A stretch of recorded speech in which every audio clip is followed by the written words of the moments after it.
So no NYPD, but we'll have Lance LoRusso here with us in just a little bit. He's an attorney, former police officer, and principal of the LoRusso Law Firm. We'll be talking about his book, When Cops Kill, and Blue News. Do we have Lance? Lance, how are you? It's John Tobacco. I'm doing well. How about you? Fantastic. God bless you for your service, and thank you for enlightening us with When Cops Kill and Blue News. What is your take on what's happening with this whole anti-police sentiment? As I mentioned, my dad's a former cop. And I think it's just heinous what these Democratic mayors are doing to soil the good men and women of the police departments across the country. Well, thank you to your dad and your family, because just like in the military, the entire family serves, and we see that now with public safety. You're the ones that have to see what he goes through, and what we're seeing is this nationwide condemning of law enforcement in the media and by certain vocal groups.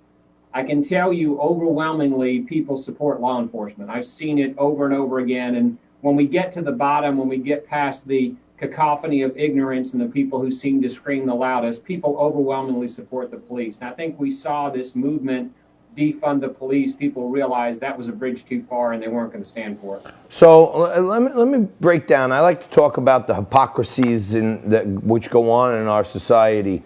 One of my good friends, Frank Morano, who's one of the producers of the show, he was speaking at a rally here in New York, and he said 52% of the NYPD are minorities. And we have all these cops lined up protecting us at this rally today who are majority minorities. And then we have a bunch of white liberal kids across the street shouting at the police that they're racist and killers.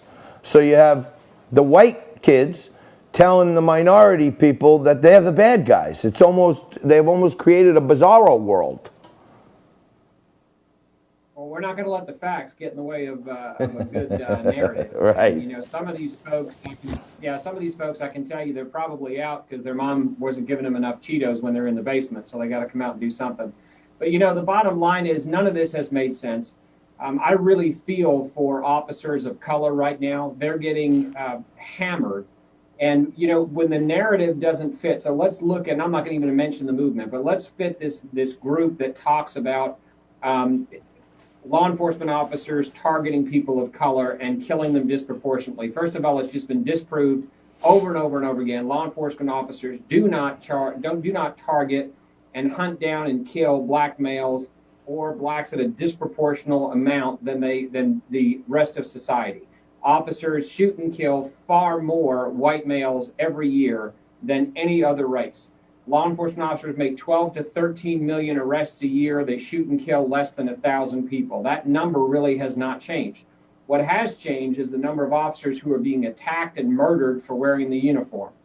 But when we have this narrative about people of color are not being treated fairly, what about the men and women of color who wear the badge? Why is an attack on them not an attack on everybody of color? So, there's a basic flaw in what people are saying, and it shouldn't surprise anybody that people who are, I think a lot of them are paid protesters, a lot of them are either young or just have not taken the time to think through what they're saying, that they make no sense. That shouldn't surprise anybody. Yeah.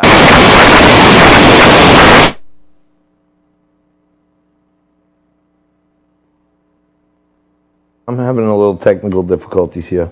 My apologies. That's right. You're allowed to have them. Am I back? All right, I'm back. Sorry about that. That's all right. One of the things, I've been at a bunch of rallies. I'm always speaking up for the men in blue. We had a Boost the Blue rally here. And one of the things that is also a fact that's lost in all the noise out there from these manufactured leftist groups is like 70% of women in the inner city are against the defund the police movement. So the women of the communities realize that their communities are more susceptible to some of these crimes by factor of all the progressive liberals they voted for all these years, and they know they need the cops there to keep their kids safe. And it's like these neighborhoods are just like cops. They're just like cop communities. They're just like any community. there's 99.9% of them that are good, solid, hardworking people, and there's 1% of them that are drug dealers and community killers and rapists and all that other stuff that makes the families in the inner city want the cops more than anyone. So it's like a fake narrative all the way through. It is. It's not just that they want cops more than anyone. They need cops more than anyone. So when I patrolled and I would go to inner areas that had more population, that had more poverty problems, all of the problems that people talk about that they want to solve, it was the law enforcement officers like me who were going and sitting, watching the kids who were waiting for the bus to pick them up to make sure people didn't sell them drugs. The kids that we would go around in crime prevention programs and try to keep them from being recruited by gangs in the schools and in the complexes. Law enforcement officers have been doing that. You know, the officers are the ones who are investigating these crimes.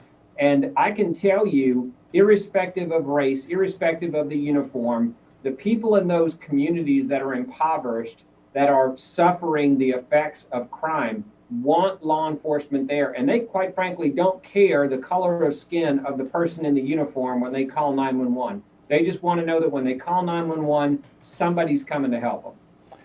Yeah, I mean, you see, you know, in social media, these kind of satires, you know, where people call and the cop says, oh, you know, well, right now we have no police for you, but, you know, we'll put you on the list for a social worker to get back to you in 7 to 10 days. And the more and more people realize that their quality of life is going to change significantly, right down to the safety of their children, I think that's a failed plan. And I think, you know, I think the left really tried to lure Donald Trump into some of these cities. They try to lure him to bring in the National Guard or send in some military so that they could paint him a dictator.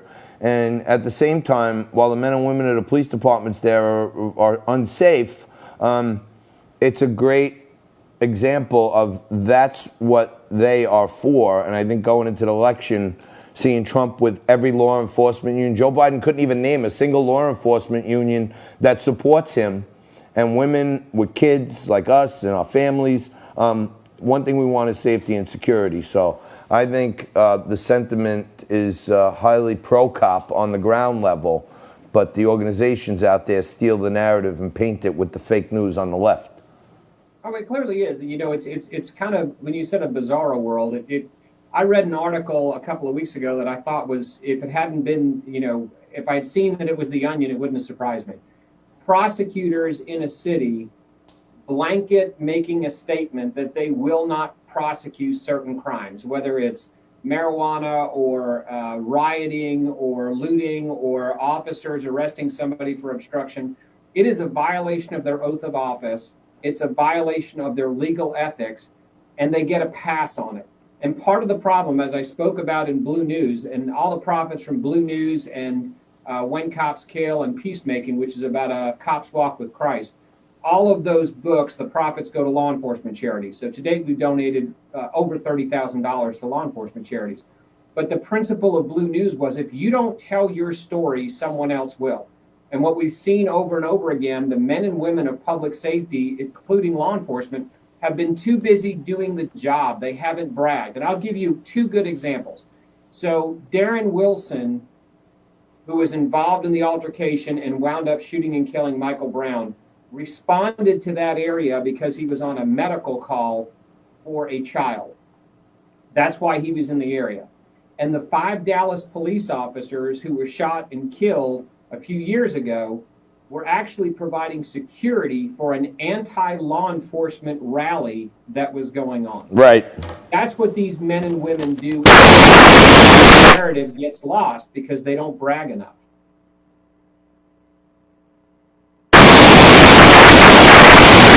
We're having some technical issues here, but my mic's going in and out. But You're back now.